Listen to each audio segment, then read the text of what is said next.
Salut la team Buzz Diggy Foot, le QG des cracks sénégalais et africains. Aujourd'hui, on va parler d'une question qui dérange, mais qui mérite réflexion. Notre confrère Chérif Sadio a récemment soulevé un débat brûlant. Existera-t-il un jour une indemnité de compensation pour le changement de nationalité sportive? Un sujet explosif, à la croisée du foot, de la politique et de l'économie mondiale du sport. Regardons la réalité en face. Des centaines de jeunes joueurs africains naissent, grandissent et se forment en Europe. Ils portent parfois les couleurs de la France, de la Belgique, de l'Espagne ou de l'Italie en catégorie jeune.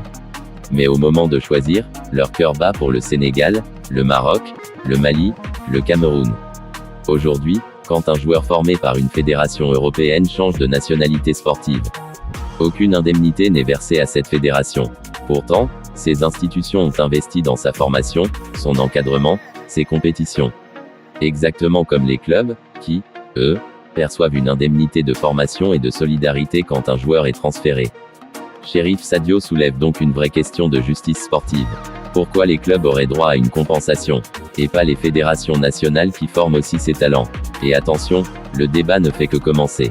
Parce que le jour où les nations africaines commenceront à dominer la scène mondiale, avec des équipes pleines de binationaux formés en Europe, le sujet va remonter sur la table de la FIFA. Et là, certains pays européens pourraient réclamer une indemnité de perte de talent pour compenser leurs investissements.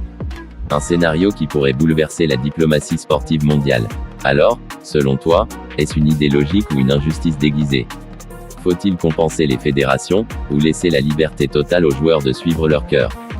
Bulle de parole, dis-moi ce que tu en penses en commentaire. Abonne-toi, like, partage et reste branché sur Buzz Diggy Foot, le QG des cracks sénégalais et africains.